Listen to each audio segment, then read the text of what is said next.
किसी जगह ऐसी घूमने जाते हो तो वहाँ आपको गाइड चाहिए, गुरु चाहिए, जो तुमको दिखाए भाई ये रास्ता इधर जाता है, वो रास्ता उधर जाता है। जैसे भूल भुलैया का खेल हो तो वहाँ गाइड ज़रूरी होता है कि दरवाज़ा कहाँ से शुरू हुआ और कहाँ पर से बाहर निकलेगा, उसके लिए तुमको गाइड की ज़रूरत होती है। संसार भी ऐसे ही भूल भुलैया का खेल है, तो उसमें भी तुमको गाइड माना गुरु की ज़रूरत होती है।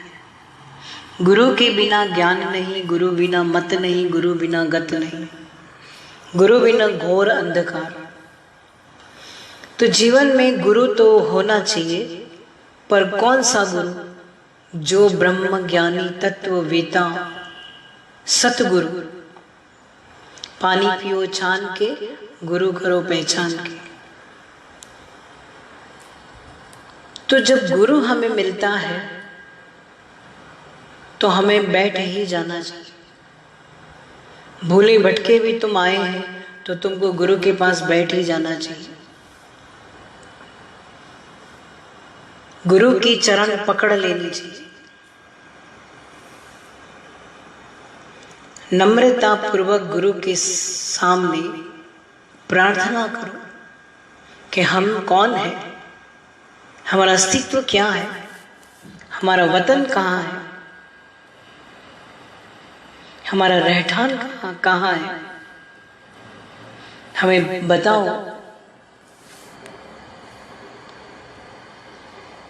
तो जब गुरु तुम्हारे को बताएगा कि तू कौन है, तो बस उसको मान ही लेना कि हाँ ये ही मैं हूं। अपनी बुद्धि नहीं चलाना।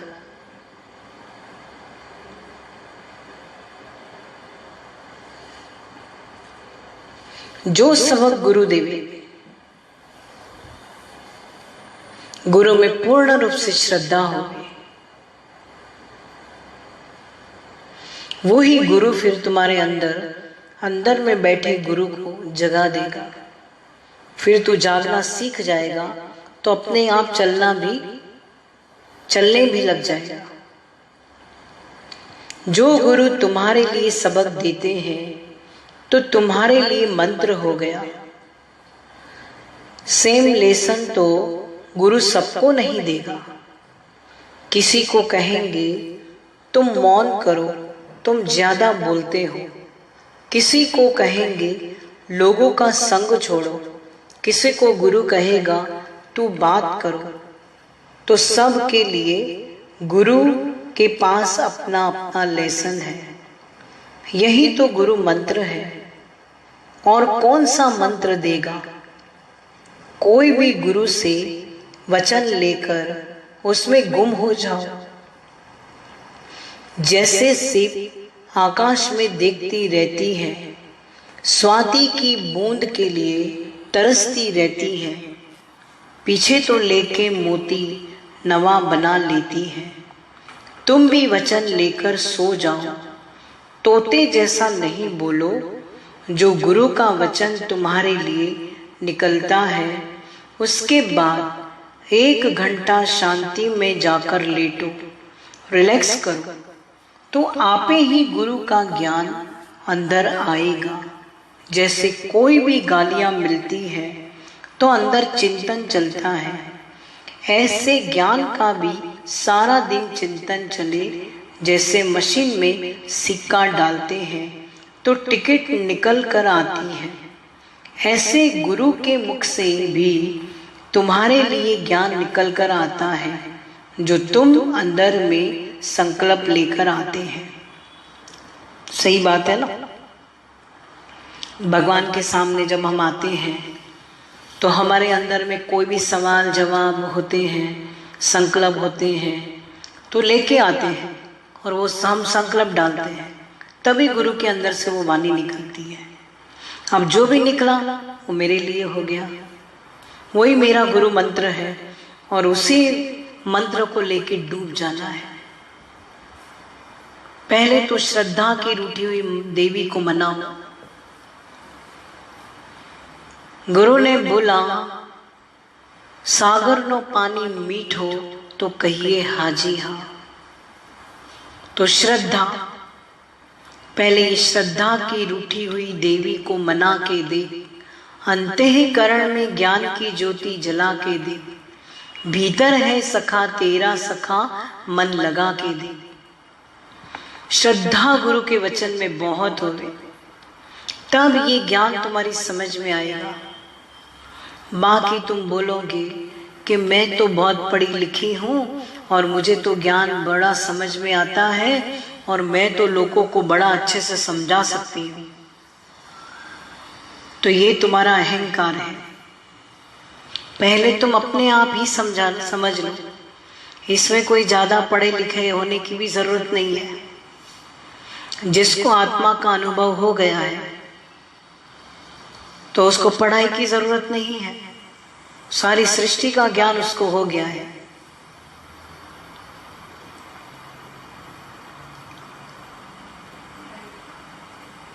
कोई अहंकार का बीज ही नहीं रहेगा जब आत्म अनुभव होगा।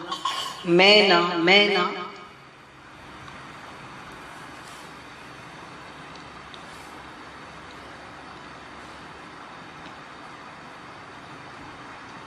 तो जैसे तुमको भगवान ने बोला गालियां मिलती हैं तो चिंतन चलता रहता ना, इसने मुझे गाली दिया, इसने मुझे गाली दिया, इसने मुझे गाली दिया, ये चिंतन तुम्हारे अंदर चलता रहता है। तो ऐसे गुरु का वचन भी चलता रहे कि मैं आत्मा हूं, मैं आत्मा हूं, मैं ये देह हूं ही नहीं। पर बार बार भी आत्मा आत्मा बोलना भी पागल कहलाएगा। एक ही बार निश्चय करो,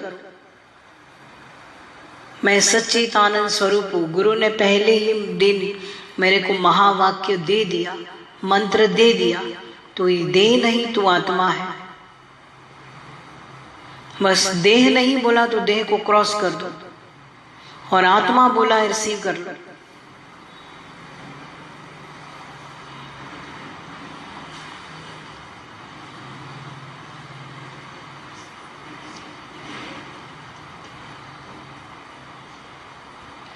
तुम बोलते हैं गुरु मेरे को गाली देते हैं तो तुम जड़ से नाश हो जाएंगे। तुम तो जूतों के लायक है, गुरु जूता उतार कर लगाए तो भी लाइट कम है। कैसे कहते हैं कि गाली देता है, बेशर्म है। गुरु तुम्हारा विकार निकालने के लिए कुछ भी कहता है, उसको अपना क्रोध है ही नहीं, पर करुणा की वश कुछ भी कहता है। सही बात है।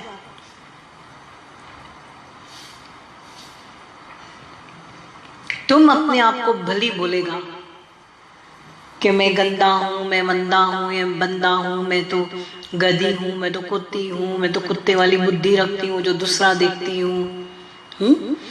अपने आप को भली तुम भुंडा लगाएगी, हाँ मैं तो ऐसी हूं, हाँ मैं तो वैसी हूं। पर सेम बात यही अगर कोई दूसरा कह दे तुम्हारे को, तो बोला कहते हैं तो तुम्हारी विकारी बुद्धि है जो तुम ऐसा बोलती है कि ये कहते हैं। तो यदि गुरु तुमको गाली देके तुम्हारा देह अध्यास नाश करता है तो अच्छा है ना। गुरु को करुणा है, गुरु को कोई अपना क्रोध नहीं है जो तुम्हारे ऊपर क्रोध करेगा। और क्यों करेगा? तुम तो गुरु के पास अपना क्रोध नाश करने के लिए आया है, तो गुरु कोई क्रोध थोड़ी करेगा। करुणा करके तेरा क्रोध नाश करेगा जो तुझे गाली सुन के क्रोध आ रहा है। जब तू दे ही नहीं है तो गाली किसको लगी?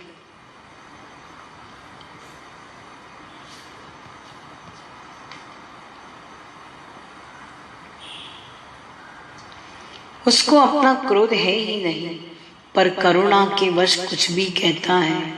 तुम बोलेंगे गुरु गाली देता है, मैं थक गया, तुमको कीर्ति चाहिए। कितने लोग हमारे घर से ऐसे चले गए कि इतना मरते हैं, पर गुरु को प्रशंसा ही नहीं करता है। गुरु बाहर से तो कीर्ति करेगा ही नहीं, उसको तो हमारे उद्धार की चिंता है कि तुमको निश्चय कैसे हो। गुरु के दर पे भी आते हो तो कीर्ति लेने ही आते हो। बोलते हैं इनके यहाँ हम इतने मरते हैं, इतनी सेवा करते हैं, इतना इनके पास आते हैं, फिर भी ये हमारे को गाली ही देता है, हमारी प्रशंसा तो कभी करता ही नहीं है। तो गुरु कोई बाहर से तुम्हारी कीर्ति नहीं करेगा, तुम्हारी गलती पे उसकी नजर है, तुम्हारी गलती को खत्म करेगा। लोगों में भी तुमने प्रशंसा चाहिए, बाहर गुरु के दर पे भी देखो तुमने प्रशंसा मांगी, तुमसे हुआ क्या है जो तुम प्रशंसा मांगते हो? तुम है क्या जो तुमको प्रशंसा चाहिए? तुमने ऐसा किया क्या है जो तुमको प्रशंसा चाहिए?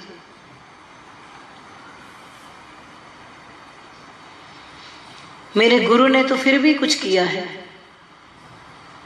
सत्य का झंडा झुलाया है, उसकी तो जितनी महिमा गाए उतनी कम है, फिर भी उसने उस बात को लिया ही नहीं।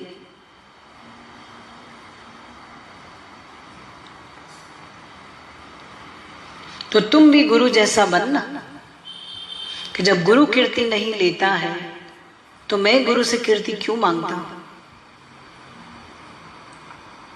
गुरु ने तो लेन देन ही खत्म कर दिया है, ना कीर्ति चाहिए ना आप कीर्ति, कुछ भी चाहिए ही नहीं। जो भी हो रहा है बाहर ही हो रहा है, हम उसको लेते ही नहीं है। तो अपने आनंद में, यही तो हमारे अंदर डूबना है। तुम्हारे मुंह पे भी आके तुम्हारे को बोल के जाए, गंदा मंदा बंदा कुछ भी बोल के जाए, भाई तुम्हारा मुंह है, तुमको इस ऐसे सब बोलने में संतुष्टि मिलती है तो ठीक है।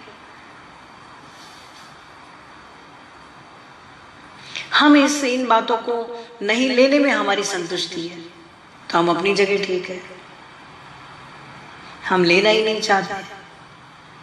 तुम लोगे तो तुम ही दुखी होगे। कचरा जो बाहर का होता है वो अपने घर में लाके डालोगे क्या?